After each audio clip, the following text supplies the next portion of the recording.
so glad the week is almost over. Thursday morning, December 3rd. Welcome to Unsilent Majority Podcast. You can catch me on patreon.com at patreon.com/unsilentmajority, where you can follow me for $1 a month. If you become an enthusiast for $7.50 a month, you'll also get my longer podcast that I will be releasing here and there.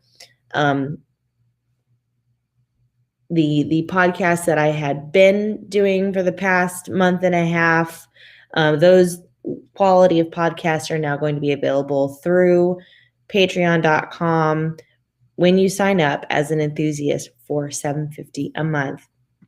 You can also follow me on Facebook at facebook.com/KatieBug. That's KATEIE.BUG. And also, of course, YouTube. Please hit the subscribe and the notification bell here. Thank you so much to everyone who is already supporting this work. I really appreciate you so much. Right after this, I'm going to be enjoying my first meal of the day. That's Power Shake. It packs a punch, and I love it. I love it. I love it. My kids love it too. My 2-year-old, like I said the other day, keeps stealing my drink from me. It tastes good when your 2-year-old asks for it. Okay, last night I was on a call with Governor Abbott. He was doing a town hall, and anybody could listen in. I posted the phone number on my Facebook page. For those of you who are like, wait, where was this? I didn't get the information. It was on my Facebook. But I'm listening to this. I was probably on it for an hour, maybe a little more than an hour and a half. And there's some really just easy, low-hanging fruit questions that he was answering. And I can't believe he raised $120,000 in 2 hours. It's insane. I mean, he is taking away people's rights, and yet he's still able to get all of this money from them. They were like, you can't leave this in the hands of people like George Soros. Are you serious, Greg Abbott? I'm pretty sure we have proof that you took money from George Soros during this pandemic. And if not, at least Mayor Adler did. Somebody did. Because I don't think that Texas would be in the state that it is, or Travis County, if you did not take some money. Another really hilarious thing that he was talking about was trying to help make Austin safer in light of the defunding of the police. And he said that he was looking into maybe making a larger block of the Capitol surveillance area, potentially stretching all the way to Palmer and Lamar.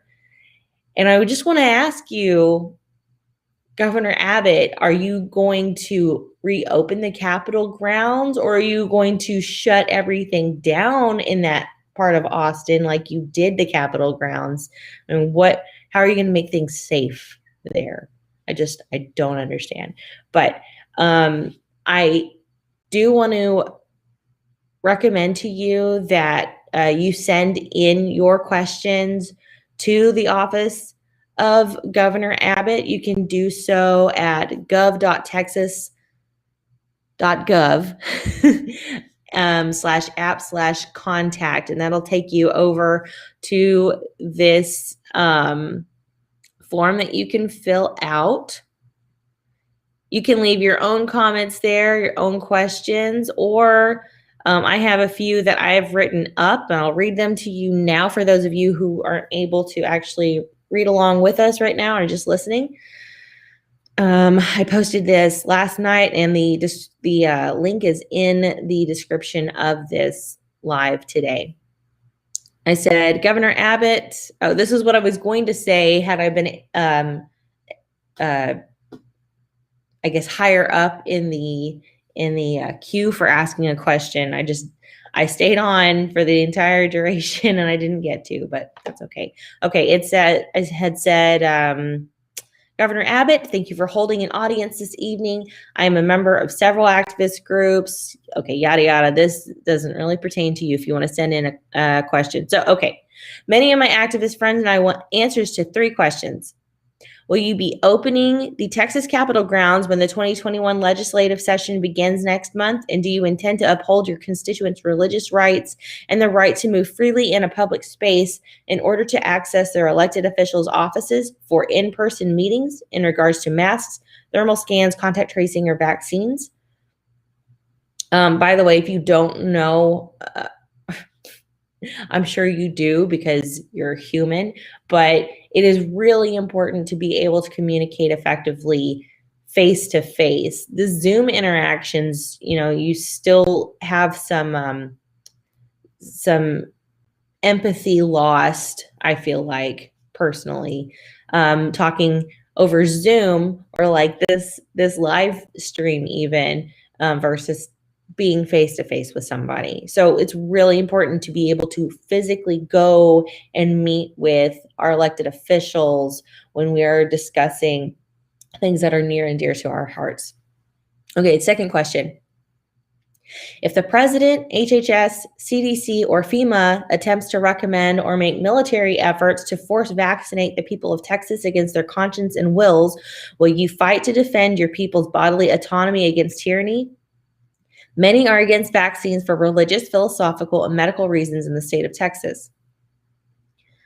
If you don't know that basically whenever we were declared in a state of emergency in the US, Trump kind of gave the reins over to FEMA to kind of do what they will. And they can, according to the law, go into homes and provide, therapeutics, including vaccines, by force. It's in the law. It says it, and I will try and find that information. I don't want to say the wrong act, but I will find it tomorrow. I just was thinking about it off the top of my head just now. But yes, you could be forced vaccinated if FEMA decided to. So I'm trying to find out what Governor Abbott would do in that situation. Okay, third question. Will you work to reverse the damages your COVID-19 executive orders have caused your people, both in workplace and in places of public accommodations? Will you work to ensure the rights secured by the 1964 Rights Act and Americans with Disabilities Act are not violated in the great state of Texas? They have been trampled underfoot these past several months, and the Texas Attorney General, the U.S. Attorney General, and the DOJ offices turn a blind eye. And it is true that they are not doing anything. People are submitting forms, and they are basically just going, meh, meh. What do you want us to do? This isn't like the real United States right now. We're in a pandemic. Who cares about the Constitution and these acts that have been passed? Who cares about the law? So you need to submit these questions, these lines of questions to Governor Abbott, and submit your own questions, but please do submit them. gov.texas.gov/app/contact, and that is also in the description below.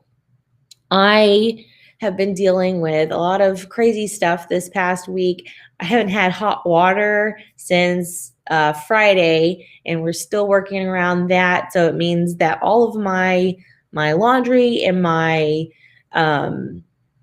dishes, everything that requires hot water just takes a really, really long time.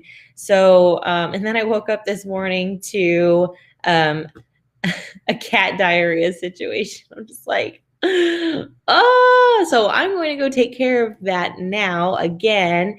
But if you would support my work, please do so at patreon.com/unsilentmajority. An easy way to support is by just hitting the subscribe and notification bell, sharing these streams with your friends and family. And I'd love to get to 1,000 subscribers, because then YouTube has to monetize me, so long as I stay within their community guidelines. That is just an easy, simple, free way for you to help support what I'm doing here. Or you can also support me in the Constitutional Rights Summit directly at paypal.me/constitutional summit. I hope you have a wonderful rest of your Thursday. Please, please, please, I'm asking a call to action of you. Go to gov.texas.gov/app/contact and submit your questions to Governor Abbott. Make him think, make him feel the heat. You can also call him. You can call the governor's office. This will get you to him, 512-463-2000. Thank you. God bless. Have a good rest of your Wednesday. Thursday. It's still Thursday, guys.